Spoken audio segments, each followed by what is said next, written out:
各位家人们平安。平安。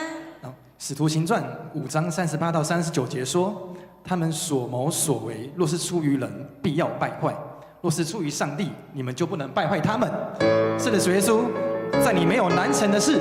让我们从座位上起立，一起用我们的敬拜、喜乐的心来宣告，在你没有难成的事。一起来拍手。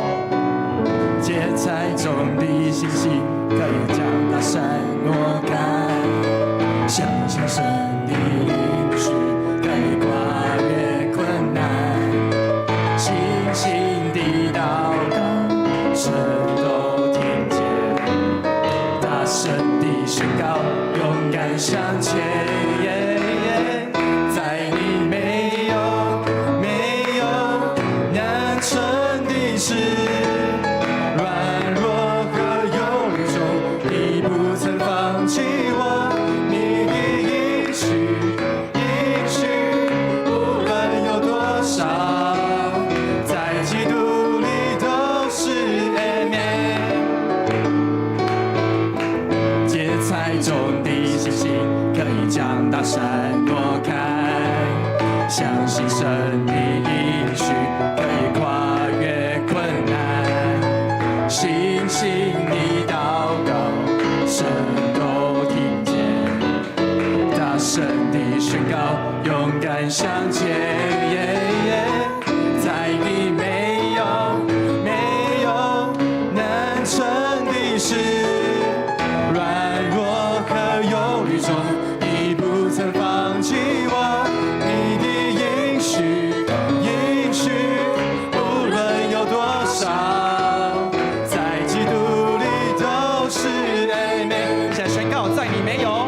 在你没有难成的事，软弱和忧虑中，你不曾放弃我。你的应许，无论有多少，在基督里都是 Amen。在你没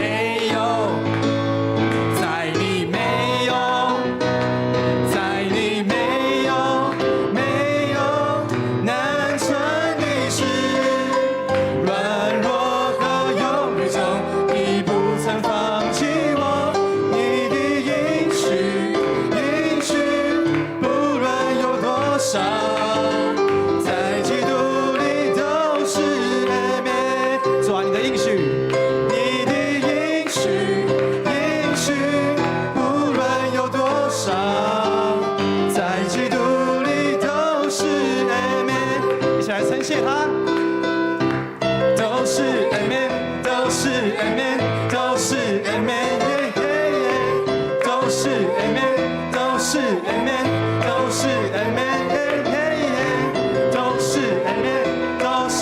Amen， 都是 Amen， 都是 Amen， 都是 Amen， 都是 Amen。将荣耀都归给我们的主耶稣，哈利路亚。都是阿们。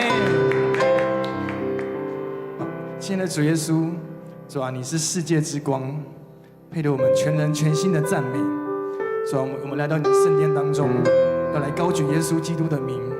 主啊，谢谢你为我们所付出的爱，将荣耀都归给你。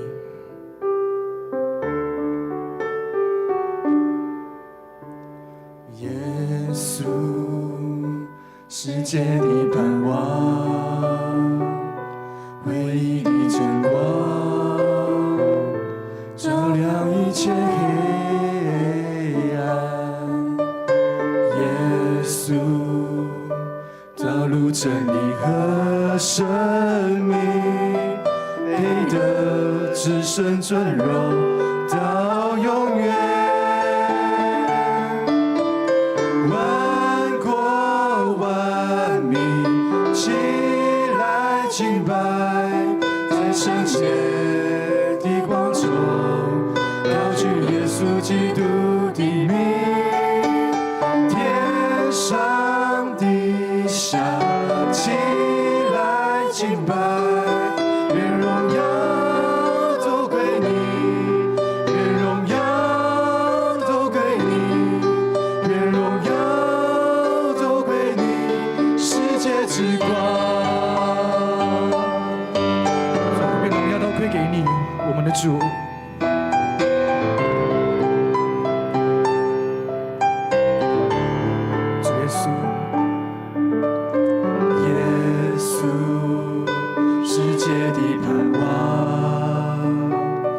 唯一的真光，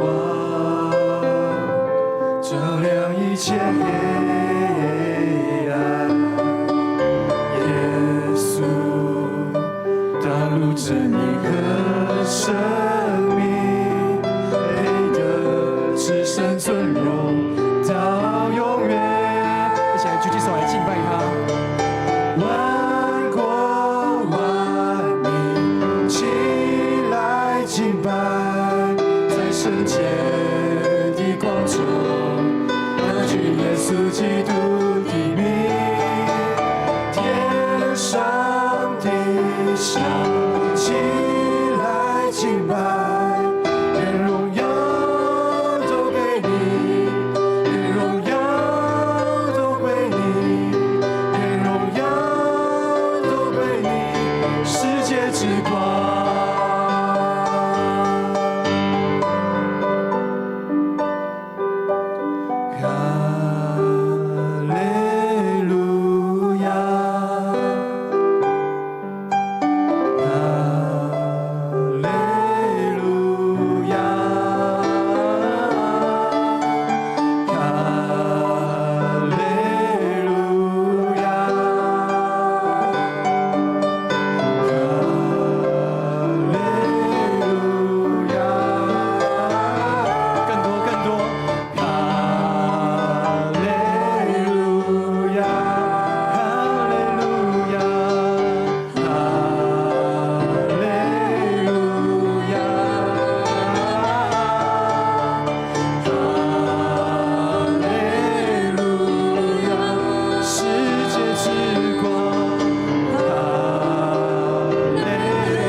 主，谢谢你如此爱我们，你是荣耀的神，愿荣耀都归给你。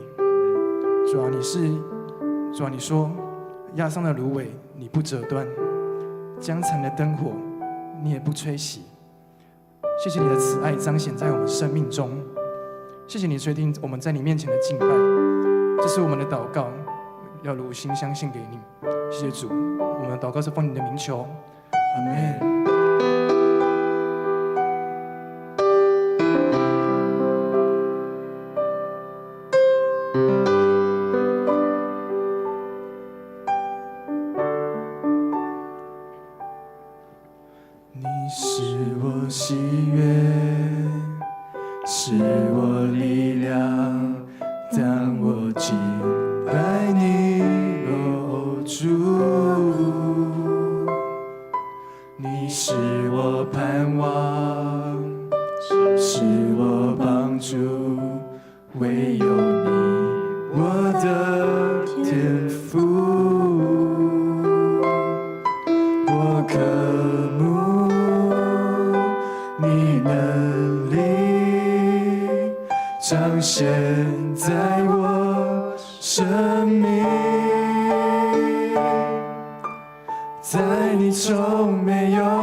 在你里凡事都有可能。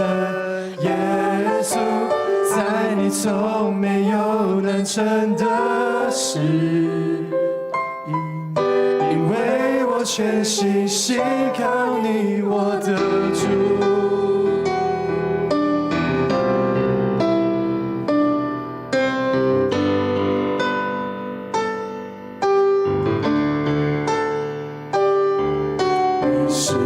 喜悦是我力量，当我敬拜你，哦主，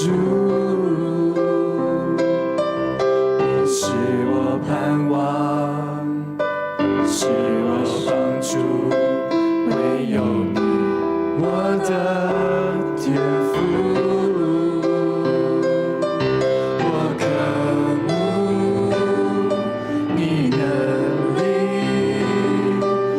现在我生命，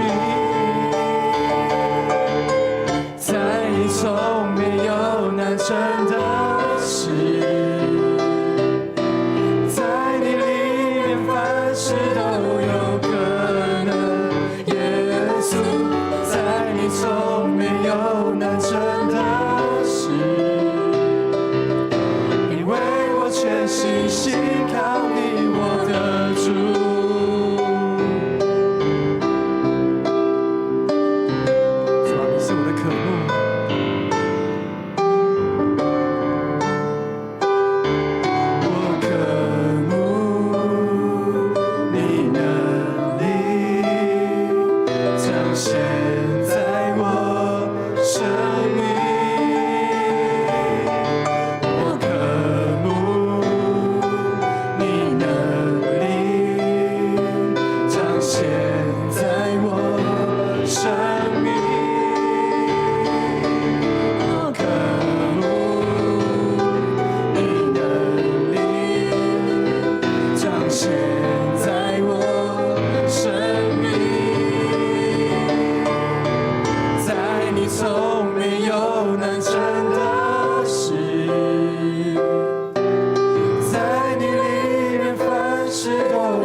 全心信靠你，我的主。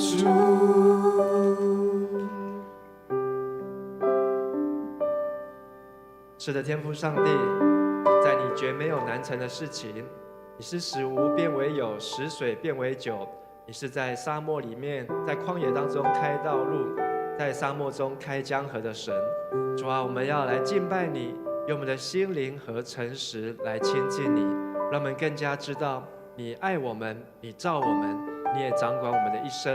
愿我们今天在这里的敬拜，在这里的聚集，能够看见你的荣耀，也能够听见你对我们所要说的话。愿你的话还有你的圣灵成为我们的帮助和能成和力量。我们这样子祷告祈求，奉靠主耶稣基督的名求，阿们。在你要坐下以前，跟旁边人说，在神绝没有难成的事，在神绝没有难成的事。好，请坐。我们来读今天的经文，是在使徒行传的第9章15到22节。那我来读单数节，大家来读双数节。15节，主对亚拿尼亚说：“你只管去，他是我所拣选的器皿，要在外邦人和君王并以色列人面前宣扬我的名。我也要指示他，为我的名必须受许多的苦难。”亚拿尼亚就去了，进入那家，把手按在扫罗身上，说：“兄弟扫罗，在你来的路上，向你显现的主，就是耶稣，打发我来，叫你能看见，又被圣灵充满。扫罗的眼睛上好像有灵，立刻掉下来，他就能看见，于是起来受了洗。吃过饭就健壮了。扫罗和大马色的门徒同住了些日子，就在各会堂里宣传耶稣，说他是神的儿子。凡听见的人都惊奇，说：在耶路撒冷残害求告这名的，不是这人吗？并且他到这里来，特要捆绑他们，带到祭司长那里。22节，我们一起来读。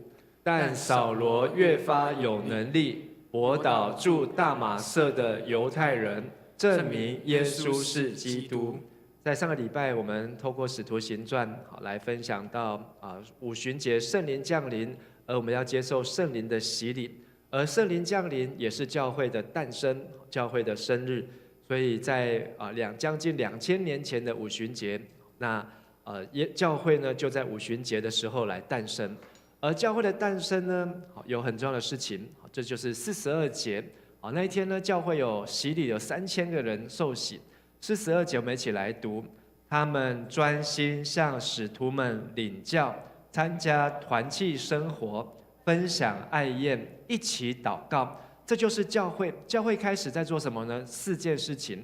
第一件事情，学习圣经；第二件事情，小组分享；第3件事情，效法耶稣；第四件事情，同心祷告。这4件事情，我们一起来读一次：学习圣经，小组分享，效法耶稣，同心祷告。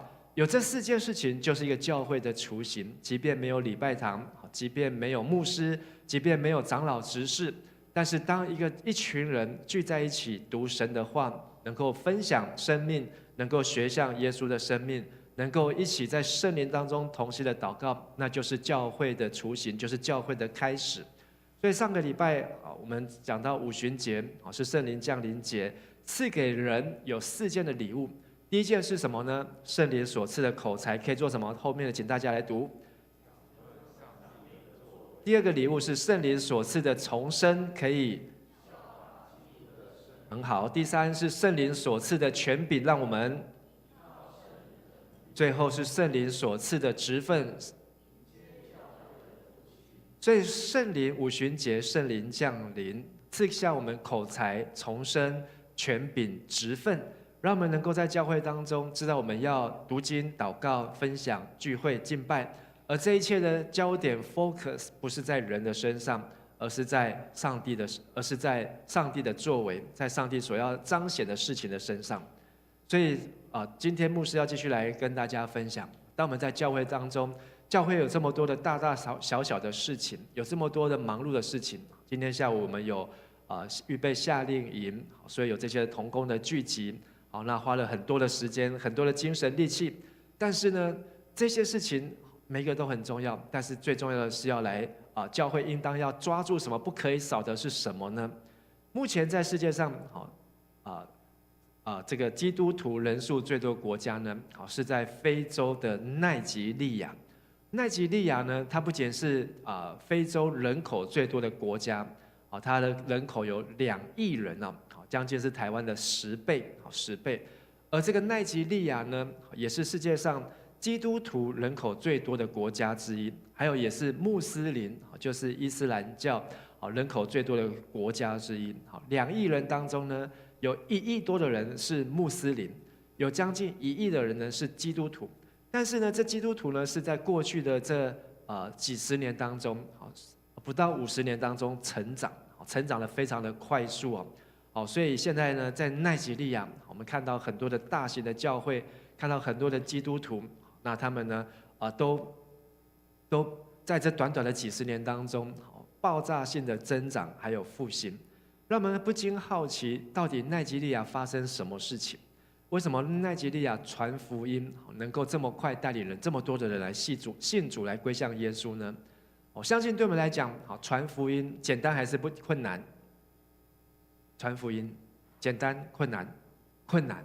如果我们像现在这个陈汉，他是我们外展部门的这个组长，办了这个福音茶会，在办的过程当中呢，发现传福音不是只有花时间，不是只有动嘴巴，还要做很多的预备，所以每一个能够觉知的呢，每一个愿意来信耶稣呢，其实真的是很不容易的。但是你觉得传福音最困难的地方是什么呢？是缺钱、缺人、缺资源呢？传福音呢，最重要的地方不是用钱，不是用人，也不是用资源。传福音最重要的是福音。好，跟你旁边说，传福音最重要就是福音。传福音最重要的就是福音。我们不是在传钱，不是在传人，不是在传资源，我们是在传福音。但是如果我们对福音没有清楚、没有明白，或是没有了解，我们可能永远传不出去。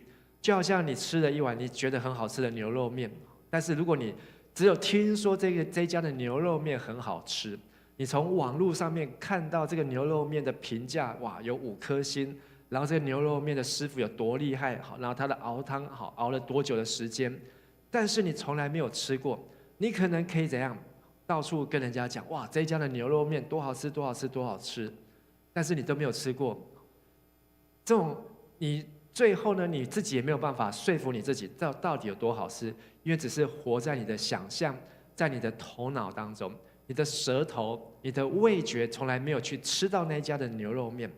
同样传福音，你必须要先经历到福音，要先知道耶稣是谁，耶稣跟我之间有什么样的关系，为什么我要相信耶稣，我要抓住耶稣。当你真的去经历、去感受的时候，你才能够告诉人家说信耶稣有多好。但是传福音，除了你要认识福音，我觉得传福音还要接受时间的考验。时间的考验就是很多人相信耶稣之后，但是过了5年、10年，或是他转换了跑道，他可能结了婚，可能交了女朋友，可能离开去外地的工作求学，以至于呢他就没有渐渐再去到教会。他跟耶稣的关系似乎就改变了。过去花很多的时间在耶稣的教会、在福音上面，但是呢渐渐没有了。所以时间也是我们对福音来讲一个很大的考验。今天读的这段经文，让我们看见一个传福音的热情。这个热情呢，从一开始是拒绝福音的扫罗，到后来为了福音摆上他的一切的保罗。而他在告诉我们，传福音就是一个证明耶稣是基督的运动。好，我们说一次，传福音是什么呢？证明耶稣是基督的运动，证明耶稣他是基督。在圣经当中，好，让我们知道一件事情，就是耶稣带着他的学生门徒出去传道的时候，他都会问门徒一件事情：人说人子是谁？你们遇到的人都认为耶稣是谁？所以这些门徒就回来告诉他说：哦，有人说你是施洗约翰，有人说你是旧约中的一位先知，有人说你是一位很会读圣经的拉比。但是呢，这都不是耶稣要的答案。到了某一天，彼得，耶稣又问同样的问题，然后彼得呢就在当场回答说：耶稣，你是基督，是永生上帝的儿子，是永生上帝的儿子。耶稣就称赞他说：你回答得好，这不是人所告诉你的，是天上的父告诉你的。所以耶稣在让门徒们知道，当我们相信耶稣是基督，耶稣是上帝的儿子，这一件事情不是你耳朵去听来的，是天上的父告诉我们的。好，所以跟牧师说一次，相信耶稣是基督，相信耶稣是基督，是上帝告诉我们的，是上帝告诉我们的。上帝怎么告诉我们呢？上帝就透过圣灵告诉我们。当彼得回答这个正确答案，得到耶稣的称赞，马上得到一把礼物。这把礼物什么礼物呢？棒棒糖不是，是一把钥匙。耶稣就对彼得说：我要把天国的钥匙给你。这把天国的钥匙呢，非常的重要，因为它可以打开天国的门，天堂的门。当你只要带着这把钥匙，你就可以到处去传福音，就可以到处去见证这位拿撒勒人耶稣就是上帝的儿子，就是基督，就是弥赛亚。你有没有看过天国的钥匙长什么样子？没有，我也没有看过。但是我就去 Google 一下，发现这个天国钥匙长这样子，而且呢，在虾皮上还有在卖。你知道这什么东西吗？不知道，这是一个铜的铁丝啊。如果你买到这个天国钥匙，你把它插到哪里去呢？插桌里面去，然后就可以进天国了。知道这是什么意思吗？所以网络上在戏称这叫做天国的钥匙，千万不要去尝试不要以为这样真人去买一个这个插进去就可以上天国，你只会被电到而已只会被电到。天国的钥匙虽然不一定是长那样子，但是天国的钥匙呢是在圣经当中。跟你旁边人说，天国钥匙是在圣经当中，天国的钥匙是在圣经当中。彼得他怎么找到这个标准答案，说耶稣就是基督，是永生神的儿子呢？因为他反复重复一再的听到耶稣的教导，而且也把他过去所读的旧约的圣经融会贯通。他终于知道，原来先知以赛亚几百年前所预告的，甚至他们的老祖宗亚伯拉罕1000多年前所预告的那一位弥赛亚，那一位伟大的先知，就是耶稣，就是基督，就是弥赛亚。所以传福音就是带着钥匙来见证耶稣是基督的运动。你怎么样让人明白原来你们所相信的耶稣就是基督呢？这个礼拜牧师在从教会经过的时候呢，教会常常很多人走到教会的门口，然后他就看了一下这个招牌，然后就很好奇是一个家庭，爸爸妈妈跟着小朋友，然后呢妈妈就看到这个教堂的门口呢写着迦南教会，然后他就很好奇的这是迦南是什么意思什么意思？因为我走在他们后面就听到他们的对话。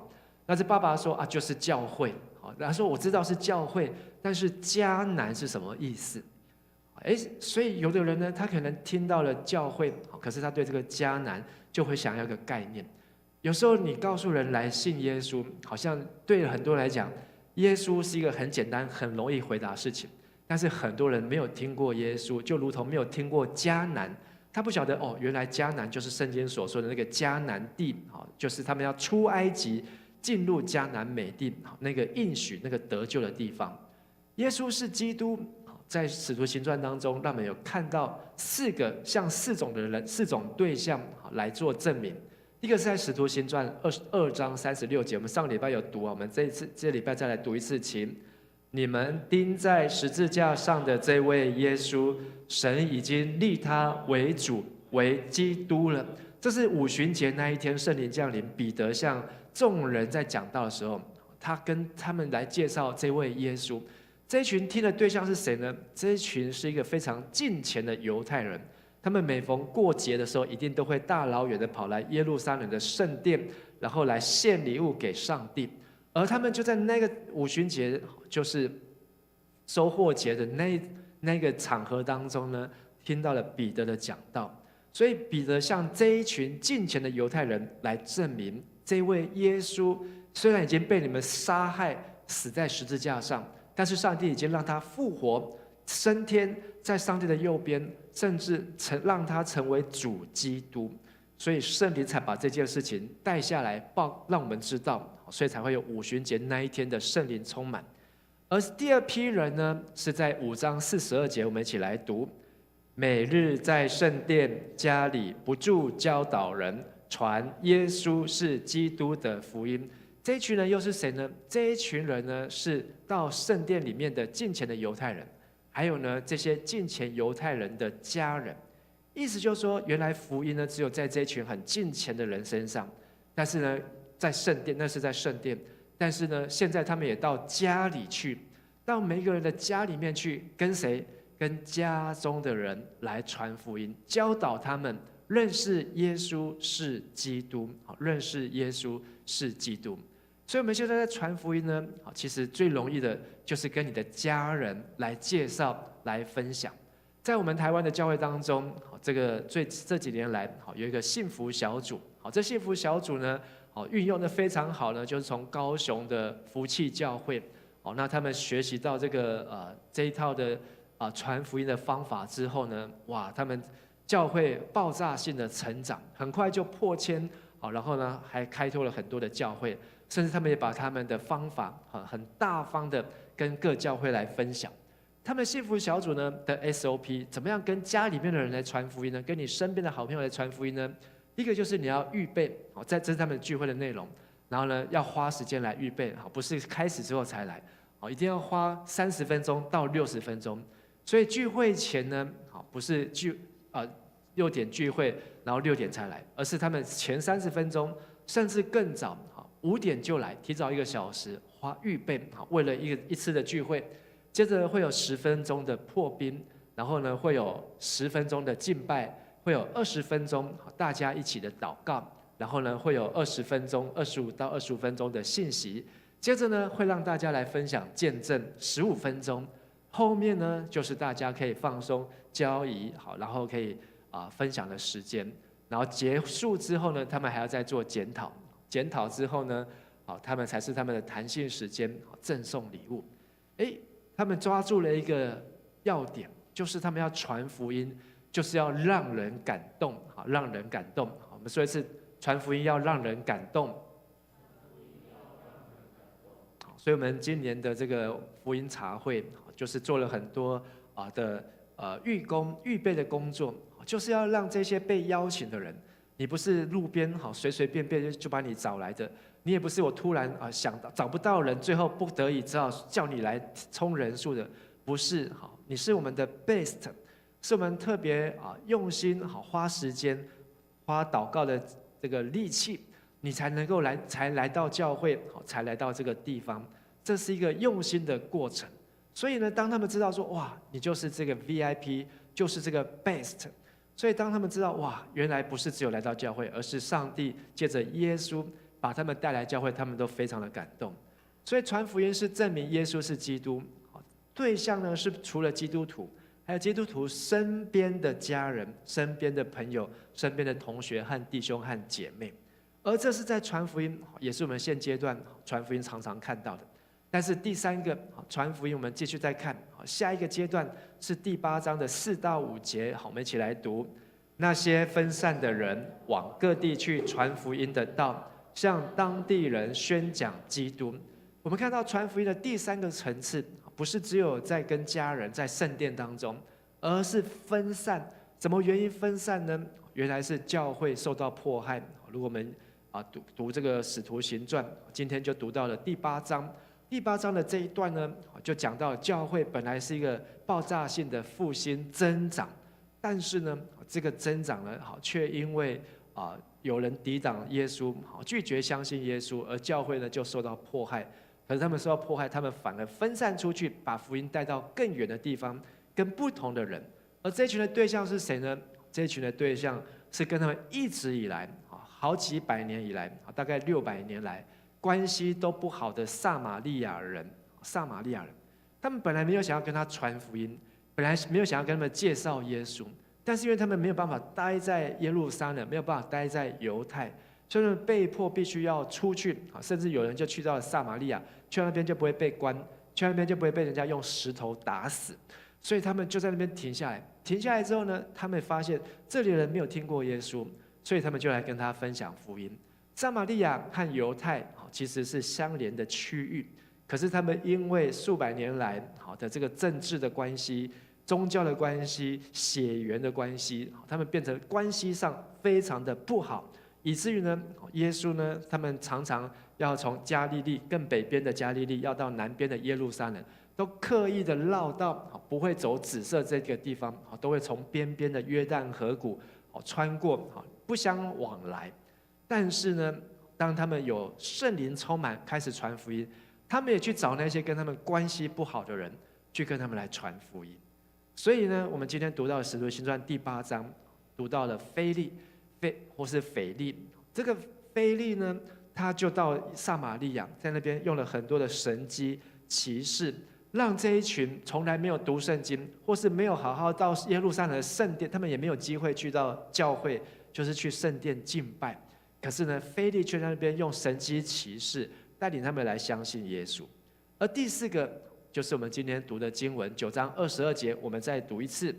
扫罗越发有能力驳倒住在大马士革的犹太人，证明耶稣是基督。这4个经节呢，都看到都在做同样的事情，跟人宣讲耶稣，介绍耶稣是基督，证明耶稣是基督。而扫罗就是后来的新约的保罗。扫罗原来是迫害基督徒的，但是呢，当他悔改信耶稣之后，他本来是最不相信耶稣的，是上帝的儿子，变成他是最火热、最认真相信耶稣是上帝的儿子，而且到处的去跟人家来宣扬，到处跟人家来讲，甚至他就在大马士革这一群的对象是谁呢？这一群对象是住在大马士革反对基督徒的犹太人。大马士革就是今天的叙利亚。这一群的犹太人，叙利亚呢，到今天仍然是迫害基督教非常严重的地方。当扫罗他在耶路撒冷要去大马士革的路上，可是呢，他却捉基督徒，却自己被上帝所捉住，以至于呢，他就在那个当下，他就信了耶稣。所以过去呢，他是鼓励人家用石头打死基督徒，把基督徒男生女生都抓去监牢当中。但是呢，却在他遇见耶稣之后，他的生命就改变。所以这4件事情，让我们看见整个使徒行传都在做一件事情：传福音。传福音是什么呢？我们再说一次，证明耶稣是基督的运动。我们再把上礼拜跟上上礼拜都读过的经文，再读一次。可是圣灵临到你们的时候，你们会充满着能力，要在耶路撒冷、犹太和撒玛利亚，直到天涯海角，为我做见证。对不起，我都背得太熟了，我没有注意看荧幕。好，对，要到天涯海角，做耶稣的见证，就是证明耶稣是救主，就是那位基督，就是那位弥赛亚。所以这4件事情代表什么呢？从耶路撒冷，就是一群敬畏上主的人，他们相信耶稣是基督。接着到犹太全地，就是所有跟着有去教会这些基督徒的家人、身边的人，他们也跟着相信耶稣是基督。但是呢，更困难的是他们被分散之后，他们去到了撒玛利亚，就是在信仰上面有冲突的地区，或是社区，或是呢关系不好的人。而更难的是，他们去到了地极，就是那一群拒绝福音、拒绝相信，甚至呢抵挡耶稣的地方。牧师要让大家来看一段影片，请帮我按一下。这段影片呢，是一个2009年发生的布道会。刚才讲到的奈及利亚，在2009年开始有一个爆炸性的增长和复兴，而这过程呢，是前面有一群的宣教士、传道人。他们呢已经去跟那个奈及利亚传福音9年，可是呢，奈及利亚的政府呢把这个奈及利亚的国门都锁住，不让基督徒进去，因为他们是穆斯林伊斯兰教。可是呢，当上帝开了门之后，在2009年，他们有爆炸性的复兴，布道会一场一场的举办，决志的人数，等一下可能会让你可能惊到。吓到下巴都会掉下来，声音可以再大声一点。决志人数多少？127万6840个，这个零头我们就很难了。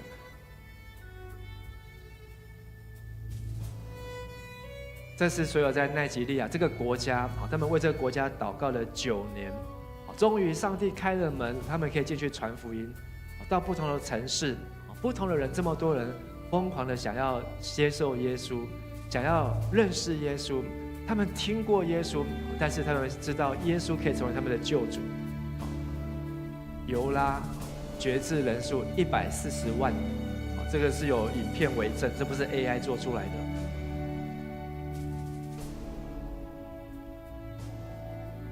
这叫阿标库达，决志人数193万。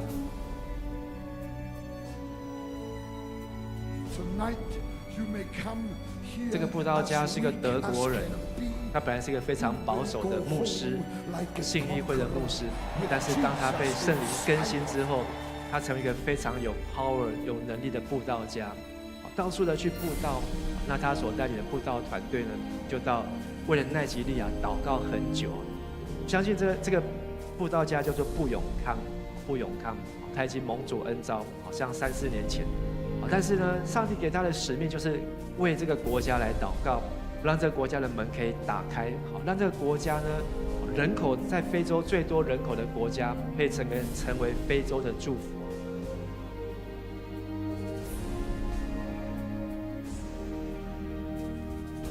所以他们花了很多的时间来预备，花了很多的精神和力气。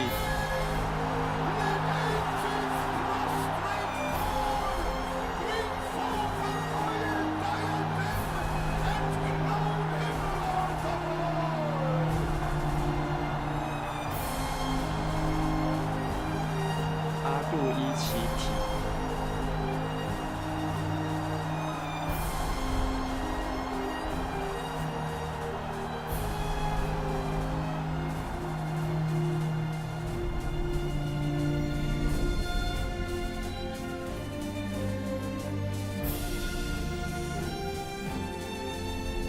觉知人数346万，整个2个桃园市的人。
我们给神一个热烈的掌声，哈利路亚！传福音不一定每一次都要办布道会，但是传福音都是证明耶稣是谁？基督，证明耶稣就是救主，就是基督。而传福音，我们要看到的就是能够在基督里的新生活。所以要传福音，就是要帮助人成为新造的人。请说一次，成为新造的人。哥林多后书的第2章5到17节，后书的5章17节，这是现代中文译本的翻译。无论谁一旦有了基督的生命，就是什么？新造的人，旧的已经过去，新的已经来到。所以你要怎么样帮助人呢？19节黄色的告诉我们怎么样传福音。我们来读19节黄色的字。上帝借着基督与人类建立和好的关系，他不追究他们的过犯，并且把他与人和好的信息付托了我们。所以传福音就是帮助人说，上帝没有要追讨我们的罪，上帝想要成为你的好朋友。跟你旁边说，上帝要成为你的好朋友。成为你的好朋友，就是要让你能够认识耶稣，能够成为新造的人。第二个，在基督里的新生命，就是要使爱神的人得益处。罗马书8章28节，我们一起来读28节。我们知道，上帝使万事互相效力，叫爱上帝的人，就是他按照自己的旨意呼召的人，都得益处。所以传福音是要让你的生命得着更得着丰盛的生命，而且是更丰盛的生命。所以你要怎么样把福音带给人？不是叫他只有嘴巴相信耶稣，而是要看见他的生命有没有在耶稣的里面，有没有成长，有没有进步。刚才我们看到奈及利亚这个国家，从2009年，他们不断的为这个国家叩门祷告，到上帝爆炸性的让这个福音能够进去之后，今天奈及利亚的教会多到数不清。我在上网去找这些奈及利亚教会。上礼拜有介绍一个在美国一个艾米牧师盖了一个1万人的礼拜堂，这个左边这个教堂呢可以坐5万人，在奈及利亚一个教堂非洲的教堂坐5万人，然后他们一个礼拜天呢做几场的礼拜呢？4场的礼拜，4、5多少？20万一个礼拜天那个教会有20万人去那边做礼拜。他们把这个耶稣留在非洲，他们把这耶稣留在奈及利亚。其实呢，耶稣有没有去过奈及利亚？不是这几年才去。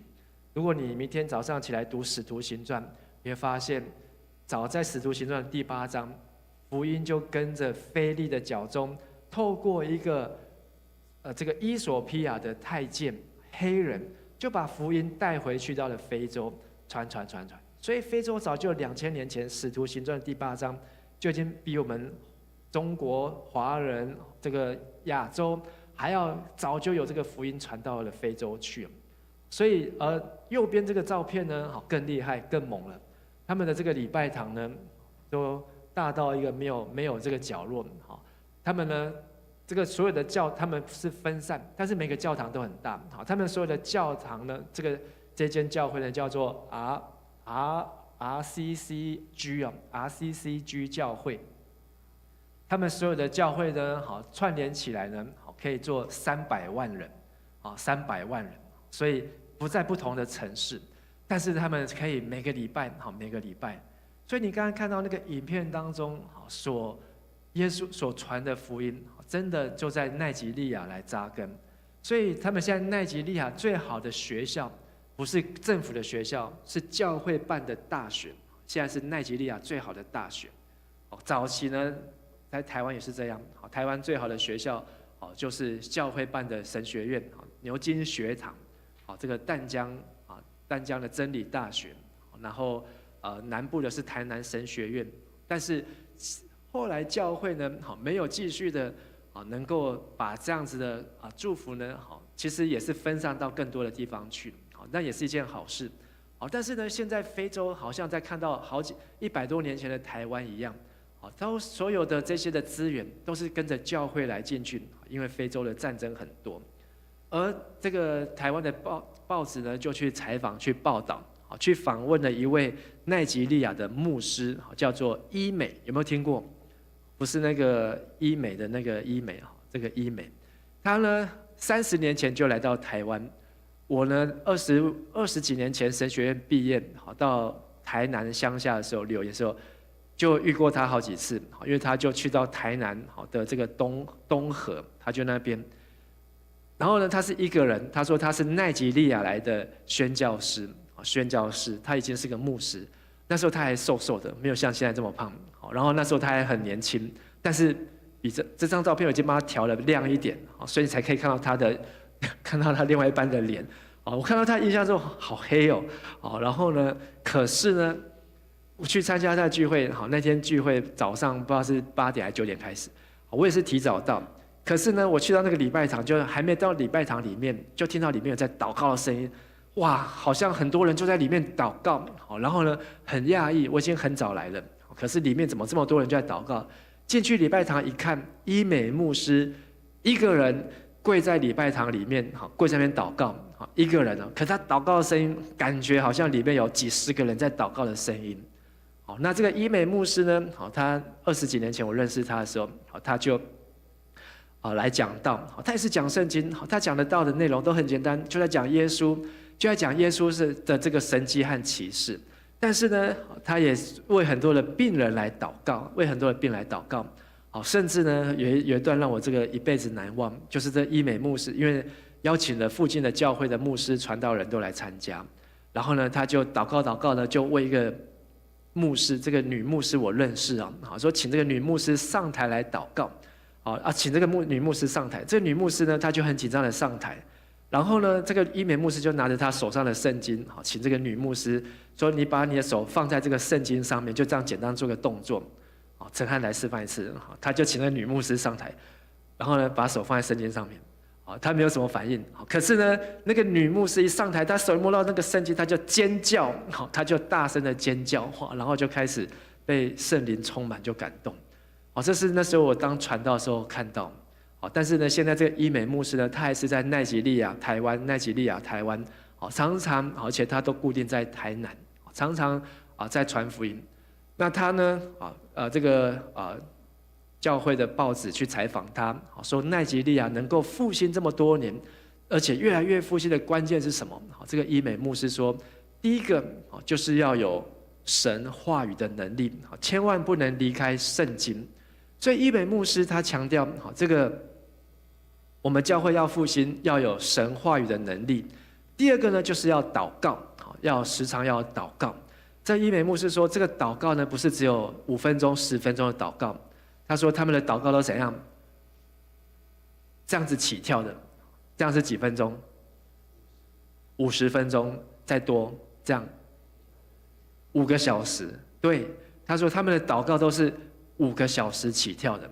然后呢，他们说通常都是5个小时，甚至都到最长可以到多久？10个小时。你有没有参加一个祷告会5个小时？我们每个礼拜3这样1个小时，很多人都已经来不了了，都参加不了了。更何况，这个祷告，他们花很长的时间，可是他们真的是花很大的代价，花很多的精神，在追求耶稣，耶稣的同在。第三个呢，他说奈及利亚也受到很多的逼迫，特别有这个穆斯林、伊斯兰教对基督徒的迫害，可是越迫害呢，这基督徒没有减少，反而不断增加。现在他们这国家基督徒跟伊斯兰教的信徒的比例呢，接近1比1 49%多跟51%多，而49跟51差不多这样的数字。但是呢，已经非常的接近了。所以他们也在祷告，这个国家要翻转，让基督徒的人数能够大于穆斯林。你知道要跟穆斯林传福音简单还是困难？困难。你如果是相信穆斯林，如果你改教，他们是可以把你杀掉。如果你是改其他的信仰，他们是可以把你，以前是用石头打死，现在他们还是可以用他们的宗教，可以把你赶出去，甚至可以处刑这个刑罚。所以这个穆斯林为什么会那么多疯狂？他们会去开枪，就是会去杀害基督徒，是因为他们的对于这个他们的信仰也是非常的坚持。但是这个伊美牧师说，他们的复兴就是他们要持守住这个复兴，他们不会让这个布永康还有其他这些布道家把他们大老远带来这个福音再离开。以前这个腓力曾经借着非洲的太监把福音带到非洲去，可是非洲的福音好像已经中断了好几千年，都没有看到在非洲有什么样子的基督教福音的现象。可是呢，这一波在20世纪开始进入到21世纪，这一波的复兴的运动从美国开始一路传到非洲，相信很有可能就是要成为迎接耶稣再来的一个很重要的指标。所以说他们绝对不会让这个教会的人数流失，他们不会让教会的人数就消失。看我们的长老教会也是100多年前，当他们马偕来这边传福音，马雅各来台湾传福音，那时候教会也都是好几百人，然后受洗也是好几千人。虽然整体的基督徒很少，可是每一个人在教会都非常的委身，在教会都非常的忠心，即便是刮风下雨你有没有听过那个早期的信仰前辈，他们要去做礼拜都是走路的，而且一走都要走几个小时、几个钟头的。但是今天有时候我们可能住在教会的附近，或是骑个车、坐个公车，很快就可以到教会。可是呢，我们却遇到下雨就不想来，遇到今天很多的事情，很多忙碌的事情，就不想要去教会，因为我们没有想要把这个复兴持守住，这复兴就会离开，就会流失。美国也曾经非常的复兴，欧洲的教会也曾经非常的复兴，可是当他们没有把复兴持守之后，神继续的去让其他的国家，让其他地方能够兴起。所以这是对我们来讲是一个警惕。最后传福音是要用诸般的智慧来传扬耶稣。哥罗西书1章28节，这个黄色的字，请我们大家一起来读。因此，我们向所有的人传扬基督，用各样的智慧劝诫教导大家，为要把每一个人带到上帝面前，使他们成为成熟的基督徒。我们传扬耶稣是要用诸般的智慧，用各式各样的方法。有的人可能就是带人家读圣经，有的人可能是分享好消息，有的人可能是用幸福小组，有的人可能是用福音茶会，有的人可能是办营会、办活动、办福音餐会。但是我们传扬耶稣可以用各式各样的方法，你都要做同样的运动，证明耶稣就是基督，耶稣就是上帝的儿子，耶稣就是我们的救主。当我们同样为这些事情来努力的时候，都是在传福音，都是投入在迎接预备耶稣基督再来的时候。所以透过今天的信息，牧师要鼓励大家，传福音虽然很困难，但是传福音就是要完整的、清楚的让人家知道明白耶稣他就是基督，是上帝的儿子。传福音就是能够让人家知道，当我们人生遇到困难，当我们人生遇到难关的时候，借着那加给我们力量的，我们凡事都能。今天我们看到了奈及利亚，有一群人为他们摆上祷告，有一群人在那里耕种，有一群人在那里付上福音的代价。而今天我们在台湾也是有一群人为我们这个地方来摆上，今天我们才能够来到教会。可能已经是第2代、第3代、第4代、第5代，甚至更多代的基督徒。但是我们有没有持守住这个福音？你有没有要让这个福音继续留在台湾？还是看到像现在的欧洲的礼拜堂，过去欧洲的福音多么样的兴旺，最好的教会、最好的神学家、最好的这个圣经讲解圣经的传道人都在欧美。可是今天呢，却渐渐的欧洲的教会没有影响力，他们不上教堂，他们可能有其他更吸引他们的地方。而今天我们在台湾，我们也是一样，当我们没有好好认识耶稣，没有好好抓住耶稣，可能别的东西就会抓住我们，我们就会被吸引走。盼望上帝的灵继续在我们的教会，在我们的身上，让我们明白耶稣是基督，我们要迎接预备耶稣基督再来。我要邀请大家从座位上站立起来，我们用这首诗歌来祷告，来回应，让我们向耶稣来说：主耶稣，我要更认识你；主耶稣，我要更亲近你；主耶稣，我需要你在我的生命当中成为我的救主，让我所传的福音是最直接的福音，让我所见证的福音就是耶稣基督是我生命的救主，是我生命的主宰。我们一起同声开口来祷告。亲爱的主耶稣，主，我们要赞美你，因为你是我们生命的主，是我们的救主，是我们的国家的主，是我们教会的主，是我们台湾的主，是世界的主宰。主啊，我们要来到你的面前，要来求告你，要来寻求你。主啊，求主耶稣你的话语进入我们的孩子的心中，让我们在这里祷告，让我们在这里所做的一切，都是要来证明耶稣是基督，是上帝的儿子。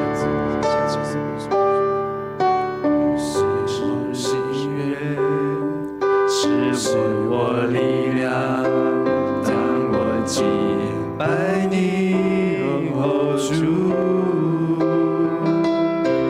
你是我盼望，是我帮助，唯有你，我的天父，我渴慕你的灵彰显在我生命，在你没有难成的事，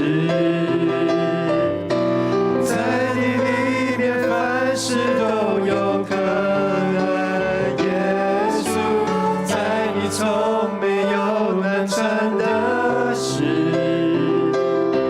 因为我全心信靠你，我的主。是的，主啊，在你没有难成的事情，即便我们所传的没有人相信，但是当主你与我们同在，你的神迹奇事要显明，你的大能要彰显在我们的当中，你的福音，你的儿子耶稣基督要彰显出来。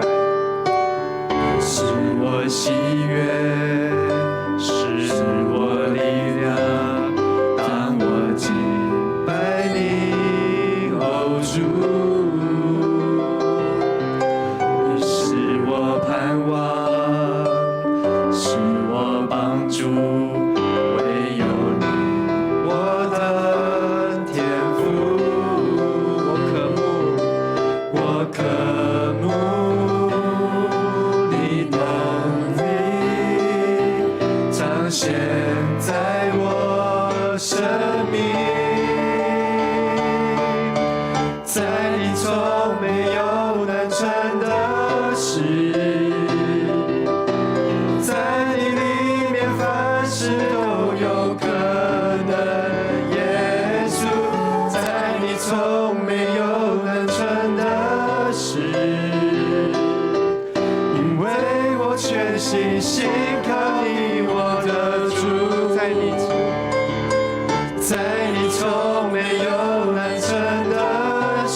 这是我们要来向主耶稣来祷告，因为我们需要有圣灵的帮助，有圣灵的能力在我们身上，我们才能够来传扬耶稣，才能够证明耶稣是基督。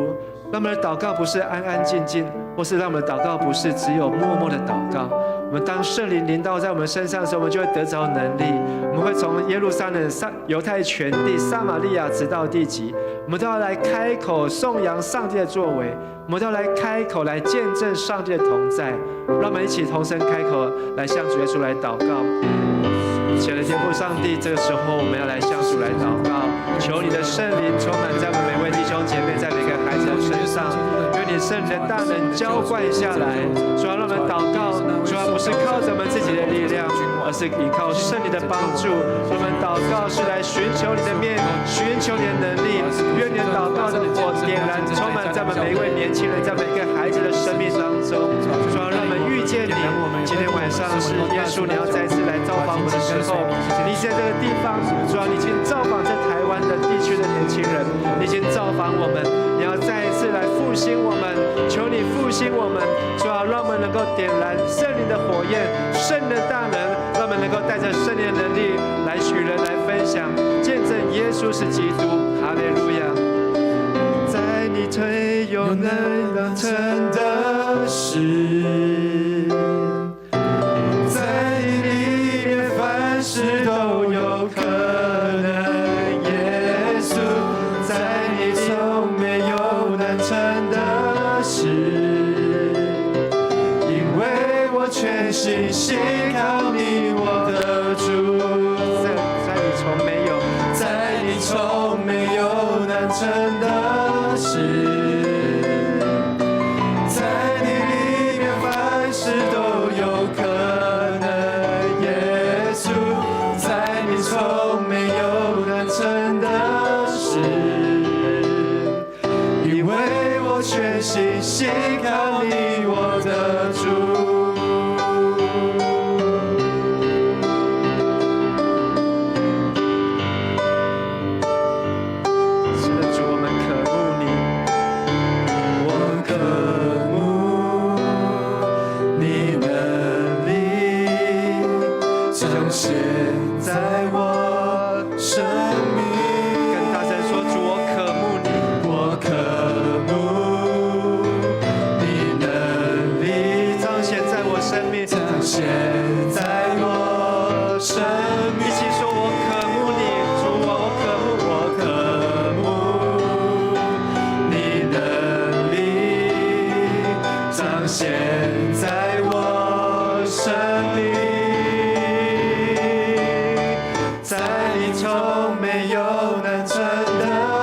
事，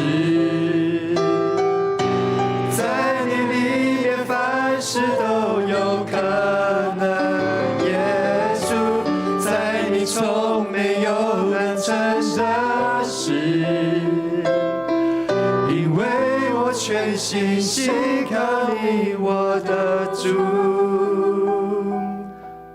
在你从没有难成的事，在你里面凡事都有可能。耶稣，在你从没有难成的事，因为我全心信靠你，我的主。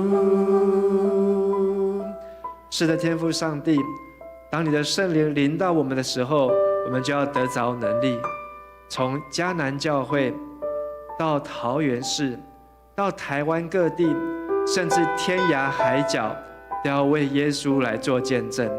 求你的能力在我们身上，让我们能够用诸般的智慧来传扬耶稣，证明耶稣是基督，是弥赛亚，是上帝的爱子，是要来拯救那世界的那一位。愿圣灵的火从我们的心中来点燃，不论我们几岁，不叫我们小看自己年轻，在言语、行为、爱心、信心、清洁上，我们都能够成为信徒们的榜样。主啊，求你使用我们，亲爱的圣灵，请你来充满我们每一位，让我们每一位都能够一生带着圣灵的能力来为主耶稣基督做见证，见证主耶稣的同在，让我们所祷告的都能够来成就上帝的心意，让我们能够拿着天国的钥匙，让我们能够看见天国的大门要向台湾来敞开，让我们看见天国的大门要向桃园每个学校来敞开，让我们看见天国的大门要向全台湾各地的年轻人来敞开，让我们知道上帝你的国要临到，让我们知道上帝你的国度要降临。亲爱的天父上帝，我们在这里再次向你献上祷告，愿今天晚上我们所看到、所听到、我们所读的圣经，都能够成为我们脚前的灯、路上的光，让我们能够一生与圣灵、与主来同行。孩子们献上祷告、祈求，都是奉靠救主耶稣基督的名求。阿门。在你要坐下以前，跟你旁边说：在神绝没有难成的事，在神绝没有难成的事。请坐。奉献是基督徒感恩的表现，是一种感动回应神的恩典，也是一种行动为主圣工所用。一起来预备奉献。献上我生命为你所有，我所有一切为你所赐，而我有什么不能够给你？生命是你的，恩赐是你给的。请起立。献上我生命为你所有，我能有什么不能给你？赏赐在于你，收据在于你，用我为你的尊贵器皿，一生为你成为祝福。亲爱的上帝，感谢赞美你，谢谢上帝在我们很年轻的时候就认识你，以至于不会走偏了道路，也祈求圣灵在传福音的道路上都与我们同在，让我们有智慧的传讲你的话，无论环境怎么变化，都能够将焦点对准你。奉主耶稣的名求，阿们。阿门。好，我们刚才用感动的慢歌来宣告，在你没有难成的事。那接下来呢，用动感的快歌也要来宣告，我们的神在他里面没有难成的事。阿门。一起来拍手。芥菜种的信心可以将大山挪开，相信神的应许可以跨越困难，信心的祷告神都听见，大声地宣告勇敢向前，在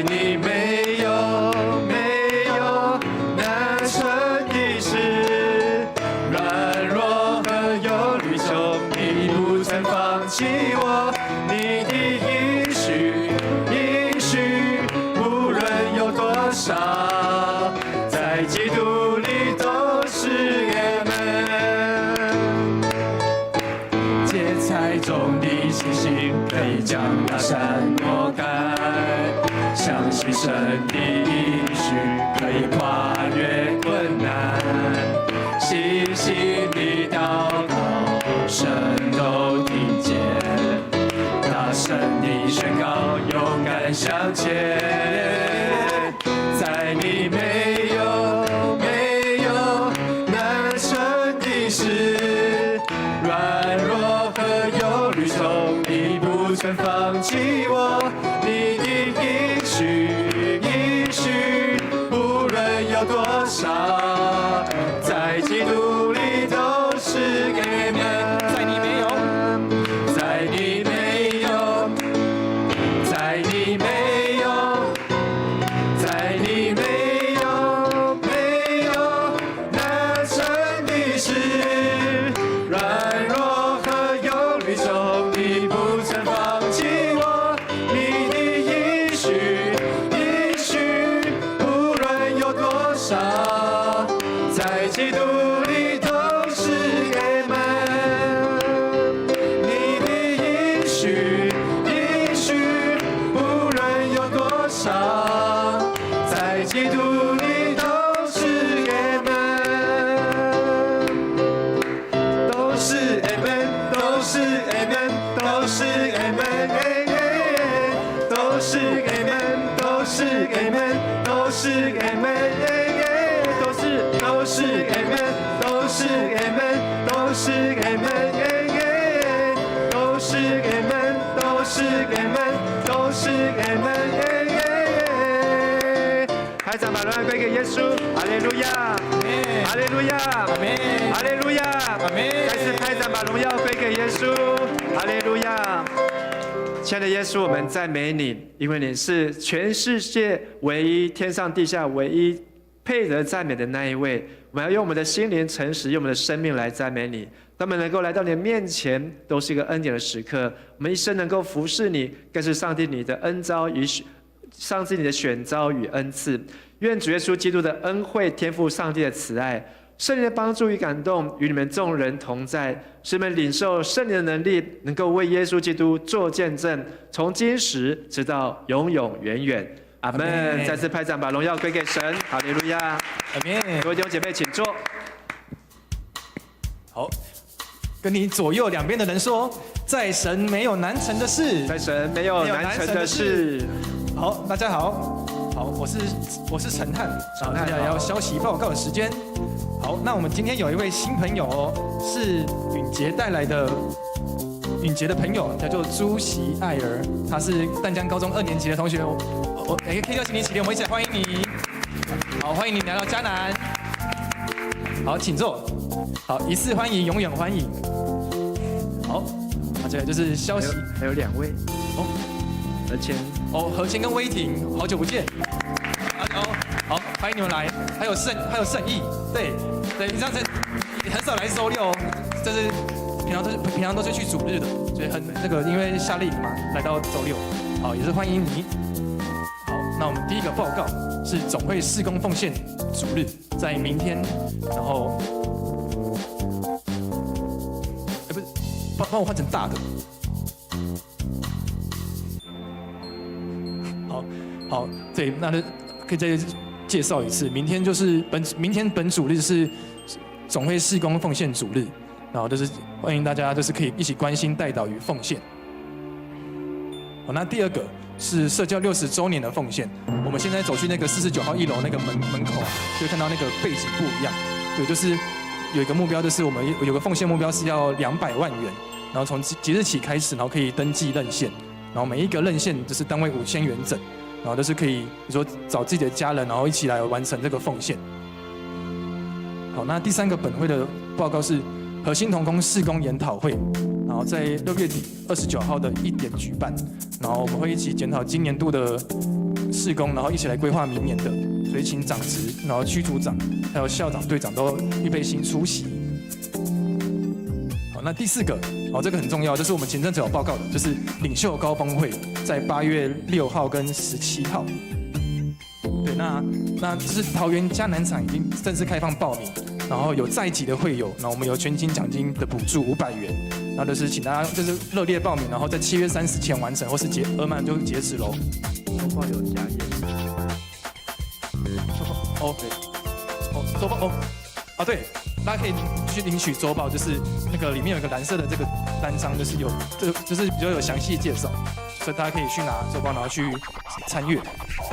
那小会报告圣礼典礼，那在7月6号会举行今年的第4次圣礼典，然后就是预受洗者欢迎在6月22号向区长或小组长报名。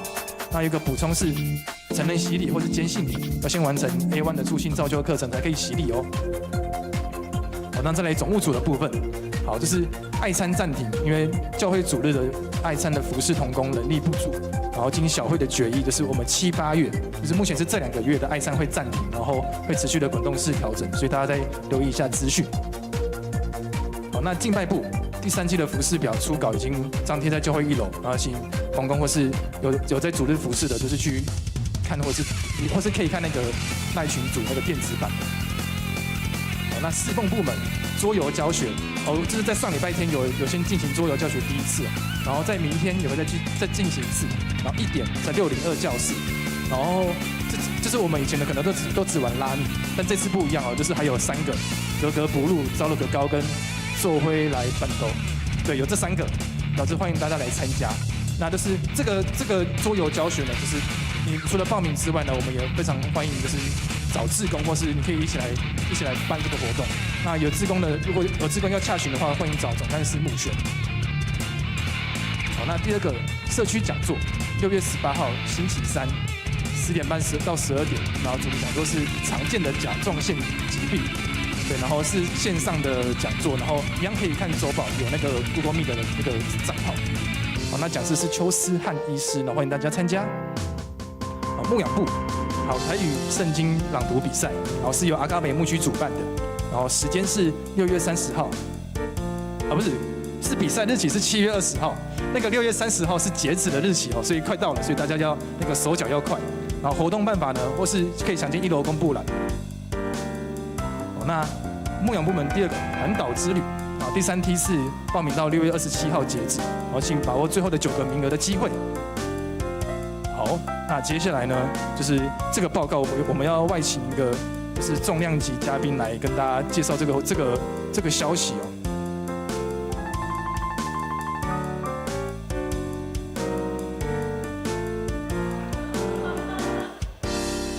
嗨，大家好。我是嘉南孔刘，我是奉使徒的那个邀请，今天来到嘉南教会来看你各位有没有在认真的读经，有没有在玩那个有没有认真的完成使徒行传的 bingo？ 好，要怎么？那我下一个礼拜呢，我来验收大家。那个验收的方式呢，就是我要考一个随堂小考，所以呢，那个 X of Canon 就改成一个 quiz， 随堂小考的意思。那时间呢，就是大家要留意一下哦。6月21号的消息报告之后，对，所以下礼拜这样讲完，大家要来哦，不要不来哦，对，所以6月21号大家可以预备心，然后这几天赶快把《使徒行传》的1到10章赶快读熟，然后是把它那个灵修笔记都完成。对，没有拿到灵修笔记的，等下可以来找我，对，每个人都要拿哦，找我嘉南孔刘，大声喊嘉南孔刘，我就会过去了，谢谢。好，那我们第2个范围呢，就是还有青年牧区或是教会的日常，或是我们最近会举办的活动，对，所以大家也要关心彼此，或是了解对方在干嘛，这样我们才有默契好，然后可以抵挡，比如说撒旦魔鬼的攻击，没错。好，别说我都偏心，没有跟你们讲那个考试范围，我先来小试身手一下哦。好，这个是使徒行传篇的，好，大家五旬节那一天。信徒看见形状像火焰的什么散开落在每一个人身上。好，等一下呢，大家看好选择了吗？等一下呢 ，A 的话就是一起比1，B 就是2，C 是3，然后猪是4，我们都同时比哦，就 OK 吗？好，等一下我拿下来看一下大家有没有答错。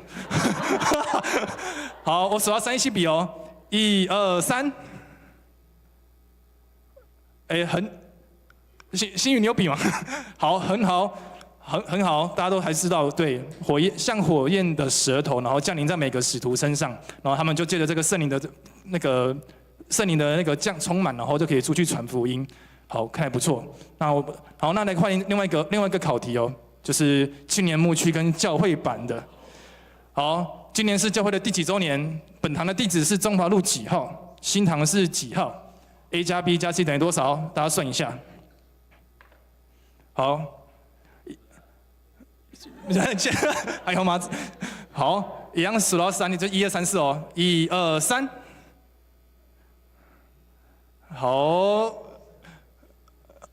哦，可以吗？好，有几乎每个人都答对。好，跟大家介绍，就是今年是迦南教会社教60周年，所以 A 是60，然后本堂是49号，然后新堂是33号，所以这样3个相加是142。对，所以下一次呢，就是会考像刚才使徒行传1到10章的范围，跟像这样那个教会的日常，或是青年牧区的日常。好，等一下，那个来宾要回来。OK， 那各位啊，等一下呢，如果有人没有拿到的话，就是欢迎来跟我索取这个。就是我们在这一个月6月4号到7月11号，我们会进行的使徒行传 bingo， 那就是时间是上面那个，然后我们会在7月10号的周6礼拜的那个消息报告一样会来结算。那结算的方式呢，就是规则，完成每天的灵修笔记。大家可以看下面那一页，对这个。